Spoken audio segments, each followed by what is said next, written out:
Bonsoir à tous, merci de votre large fidélité au programme de la FM Télévision. On vous retrouve sans doute dans le cadre de cette grande édition d'information. On va commencer par l'actualité. Vous le savez, le chef de l'État congolais était devant le Congrès.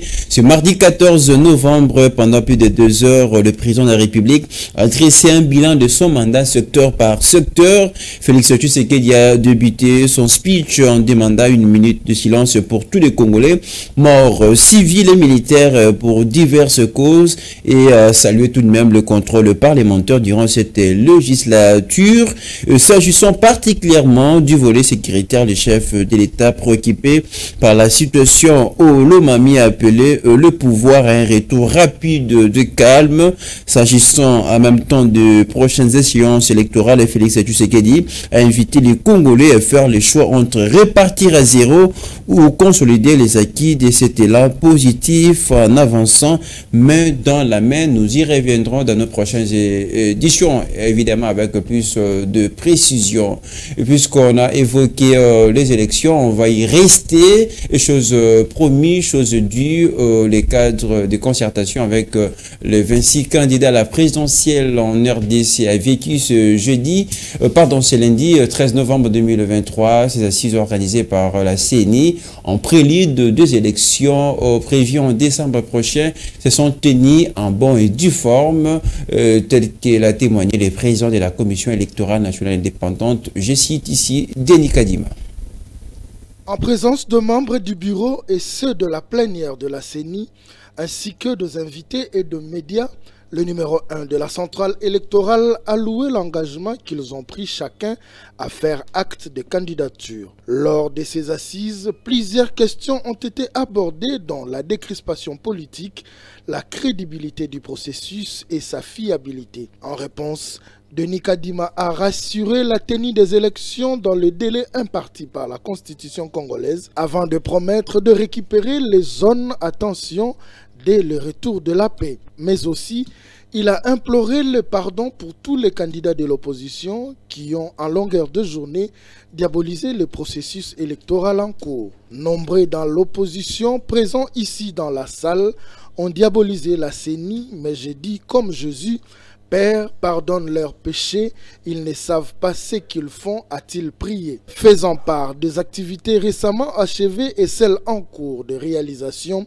il a rappelé depuis le 23 octobre dernier que la CENI a ouvert la période des accréditations des observateurs, des témoins de partis politiques et de journalistes jusqu'à 2 semaines du scrutin. Les candidats présidents de la République ont suivi tour à tour avec une attention particulière les exposés des experts de la CENI sur les questions spécifiques. À l'issue de la cérémonie, la CENI a mis à la disposition de 26 candidats la liste physique provisoire des électeurs et l'atlas sur la cartographie de bureaux de vote.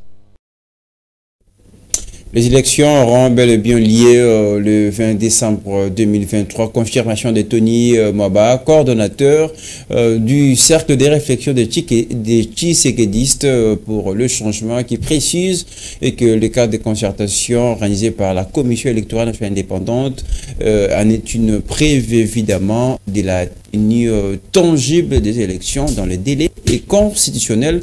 On va l'écouter grâce aux moyens techniques de Fifi Kalumbu et Rabi Fouka. Ces assises organisées par la CENI n'avaient qu'un seul objectif, baliser le chemin pour la tenue des élections libres, démocratiques et transparentes dans les délais constitutionnels. Le cadre de concertation, c'est un acte constitutionnel, non seulement constitutionnel, c'est repris dans la loi électorale avant les élections.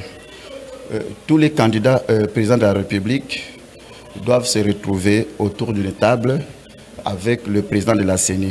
Pourquoi? C'est pour lire entre les lignes ce qu'on appelle la feuille de route. Quant à la polémique sur la vidéo devenue virale de la poignée de la main entre 2 candidats à la course à la magistrature suprême, les coordonnateurs du cercle des réflexions des Tshisekedistes pour les changements parlent d'une très belle occasion qui sourit aux côtés du candidat Martin Fayoulou. Vous avez vu l'entrée de l'honorable Martin Fayoulou qui est entré. Il est entré et ce sont ces 2 mains avec le président de la République. Je ne voudrais pas me lancer sur l'aspect polémique. Ce n'est pas une polémique, c'est normal. Entre deux frères, de se saluer. Je dirais que c'était une occasion historique pour Martin Fayoulou. Depuis 2018, c'est historique. C'est historique. Pourquoi j'ai dit historique? C'est parce que depuis 2018, Martin Fayoulou n'a jamais rencontré le chef de l'État face à face. L'absence remarquée de deux candidats, dont Dr Mukwege et Moïse Katumbi, est perçue par cet analyste politique proche du pouvoir comme étant une bombe à retardement en gestation. Toutefois, souligne-t-il, les deux alinéas de l'article 64 seront examinés au moment opportun. L'absence de Dr Mukwege et Moïse Katumbi prouve à suffisance qu'il y a un anguille sur roche. C'est un arbre qui cache la forêt. Parce que la CENI, en invitant le candidat président de la République, c'était juste pour que ces derniers signent la feuille de route des élections. Vous devez nécessairement venir participer au cadre de concertation. Posez votre signature sur cette feuille de route. Pourquoi? Nous ne voulons pas la haine. Bientôt là, le 18, c'est le dimanche, où tous les candidats seront sur terrain pour aller battre campagne. Et s'agissant de la proposition du probable dialogue par certains, Tony Mwaba indique que cette proposition n'est pas la bienvenue pour le moment, vu l'expérience. Les gens qui sont en face de nous, n'étaient pas préparés pour les élections. Ils ne gèrent que sur les dialogues. Je me pose la question, les dialogues, qu'est-ce que le dialogue va nous porter dans ce pays? Je vous dirai un élément. De 1960 à nos jours, nous avons eu plus de 60 dialogues. Qu'est-ce que ces dialogues nous ont apporté? Nous sommes allés à Sun City, on a dialogué. Qu'est-ce que nous avons trouvé? Un chef de l'État avec 4 vice-présidents. Ça a résolu quel problème? Aucun problème. La CENI reste l'organe habilité à proclamer les résultats avant la confirmation par la Cour constitutionnelle, a-t-il conclu, avant de préciser que les cadres des concertations organisées par cet organe délibérant n'avaient rien à voir avec un quelconque report des élections. Voilà tout ce qui est des élections, on rappelle, prévues en décembre prochain en République démocratique du Congo.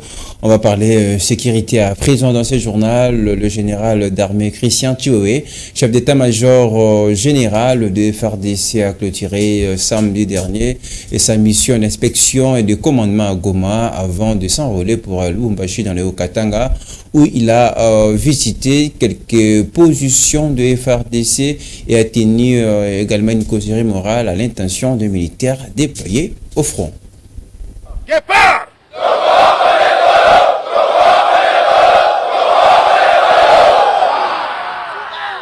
Après un séjour de quelques jours à Goma, le chef d'état-major général de FARDC s'est envolé ce samedi 11 novembre 2023 pour Lubumbashi dans le Haut-Katanga. Avant de quitter Goma, le général d'armée Tioé Songesa Christian a effectué une série de visites des différentes positions des FARDC dans les territoires de Niragongo et de Massissi. En sa qualité de patron des armées, le chef d'état-major général de FARDC a clôturé son séjour de travail de 6 jours ici à Goma. Le général d'armée Tioé Songesa Christian a visité les positions des FARDC dans les territoires de Niragongo, mais également à Massissi. Question, le réarmement moral des militaires qui sont prêts pour combattre le M23, qui ne respecte pas l'accord de cessez-le-feu. Le chef d'état-major général était accompagné du gouverneur de province du Nord Kivu, mais également du coordonnateur des opérations, ainsi qu'une équipe de l'administration et de la logistique de l'état-major général pour payer la prime de ces militaires qui sont au front. Dans sa causerie morale de ce samedi 11 novembre 2023 à l'intention des militaires déployés au front, le général d'armée Tioé a insisté sur la discipline et l'usage habituel des réseaux sociaux. Mampingaya FARDC, notre devise! Notre devise! Notre devise!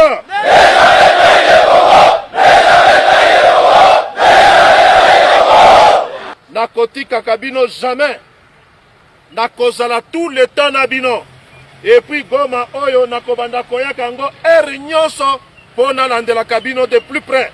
Nakorapele bino awate me bino moko bolandaki maloba ya mokonzi ya mboka. Motema na ye eza likolo na bino. Soda omi pesa discipline zala sima ya komanda na yo. commandant bataillon na yo azali, commandant compagnie na yo azali, chef section na yo azali, chef de peloton bazali, nga na yebeli bino à travers la discipline. Na lingi discipline wana etika la bongo. Toza na zone moko opérationnelle. Bato bazala ba téléphone. Erignon sur téléphone, wana soldat. Rendons-nous à présent dans la ville de Boma, précisément au marché Fiché, ce lieu des négoces qui reçoit le vendeur venant de ces coins pour acheter le marchandise dans la ville de Boma. Dans quelles conditions le vendeur respecte leurs marchandises?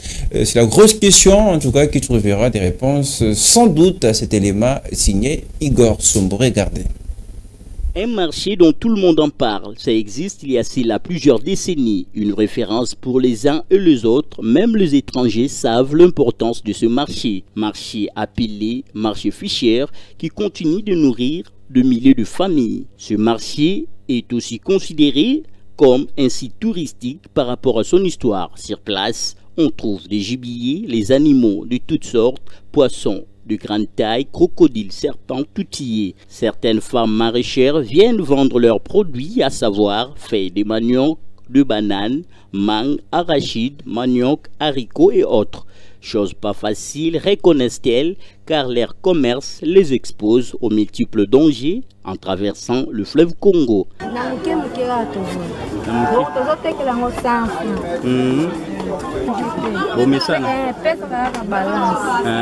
Plusieurs personnes ont trouvé leur gagne-pain grâce à ce marché et nourrissent leur famille, comme nous explique cet homme rencontré sur place.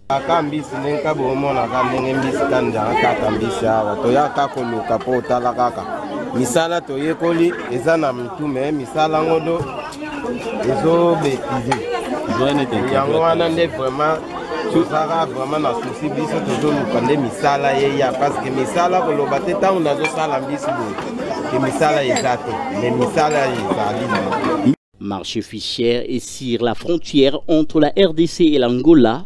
Des services étatiques sont visibles tels que la DGM, PNH, Force navale, la police pour ne citer que cela. La sécurité est assurée. Toujours à Boma, cette fois-ci dans le Congo central, le pêcheur qui exploite le fleuve Congo éprouve en tout cas d'énormes difficultés en exerçant leur métier. Ils sollicitent tout de même l'accompagnement des autorités à tous les niveaux pour pallier évidemment ces obstacles qui se présentent en pêchant sur le fleuve Congo qui peut nourrir toute une nation. Je vais vous proposer ces reportages de Igor Sombo depuis Boma. Ils ont choisi comme travail la pêche. Ils se sont les pêcheurs de la ville de Boma qui pêchent sur le fleuve Congo. Malgré certaines difficultés qu'ils rencontrent, telles que le manque de matériel adéquat, du hors-bord et le non-accompagnement des autorités, ces pêcheurs restent confiants pour évoluer dans ce domaine qu'ils comptent moderniser. Selon eux, le fleuve Congo peut nourrir toute la nation avec le poisson qui s'y trouve. Après avoir pêché, ceux qui achètent en premier sont les femmes vendeuses du marché Fischer qui achètent à un prix favorable pour revendre à ceux qui viennent s'approvisionner. Vraiment, la difficulté est moins élevée. D'abord, tout ça, le marquement d'abord est non élevée. La difficulté est élevée. D'abord, pêche, il faut qu'on modernise. Le risque est élevé. Pêche, c'est un sous-développé en Boma parce que toujours zanga biloko ebele, toujours zanga d'abord ba orbon, toujours zanga ba écra pêche. Venir en aide à ce pêcheur leur permettra de faire mieux, une façon de lutter contre la famine. En société, les habitants des quartiers Koutou et Salongo, dans la commune de Kimbonseke, se plaignent de coupures en répétition du courant électrique dont ils sont victimes au jour le jour. Les projets de lancement du courant Sadelmir et qui tardent à venir restent leurs soucis majeurs. Leurs cris de détresse ont été évidemment enregistrés par nos reporters Junior Santos et Igor Sombo. Na utaki lelo na kote kuna pelaki na bandaku mais le pele bandaku balobi ke bakati yango bakoya ko zongisela bango lobi lundi soit déjà bako mo futa pembo mais biso to ka ke ça 3 mois kote to yeba problème nango ta toye ba problème nango te banda kuna peli na bakwanga peli mais biso awa to mona ta public ya pamba les directions de pelate botozo e bate ponani o ezaro o ya sadelmi ya mobutu e kata na pamba to comprendre nango te écoute to zorata nango même pas ya hotel so hotel ka inédit pas hotel ka inédit pas. On va terminer en sport. Nous sommes à un jour du choc RDC Mauritanie, en match de la première journée des éliminatoires de la Coupe du Monde 2026. Très confiant avant les matchs, le sélectionneur national Sébastien Desabre a rappelé l'objectif reste la qualification au prochain mondial. On va l'écouter en conférence d'avant-match au micro de Jesse Kantar.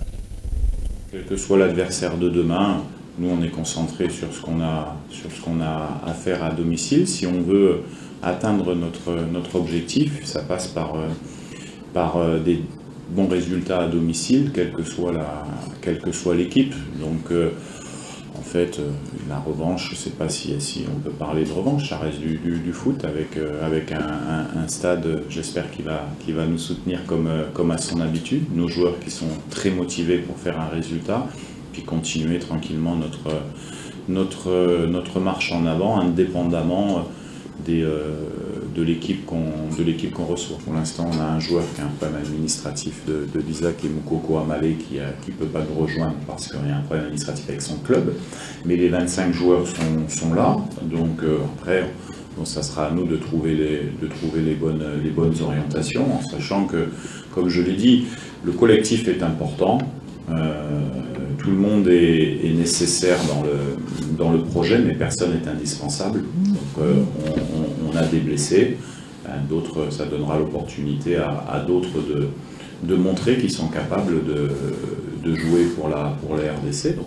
Sébastien Desabre est sélectionneur national. On vous rappelle le coup d'envoi de ces matchs prévus demain à 17h de Kinshasa au stade des Martyrs de la Pentecôte. Match comptant, je le disais tantôt, de la première journée des éliminatoires mondiales 2026. Avant de vous quitter, l'actualité phare de ce soir, le chef de l'État congolais était devant le Congrès ce mardi 14 novembre. Pendant plus de 2 heures, le président de la République a adressé un bilan de son mandat secteur par secteur. Félix Tshisekedi a débuté son speech en demandant 1 minute de silence pour tous les Congolais morts, civils et militaires pour diverses causes, et a salué tout de même le contrôle parlementaire durant cette législature. S'agissant particulièrement du volet sécuritaire, le chef de l'État, préoccupé par la situation au Lomami, a rappelé le pouvoir à un retour rapide de calme. S'agissant de prochaines échéances électorales, Félix Tshisekedi a invité les Congolais à faire le choix entre répartir à zéro ou consolider les acquis de cet élan positif en avançant main dans la main. Les précisions viendront évidemment dans nos prochaines éditions. Journal réalisé par Rabi Fouka et Samuel Lunga.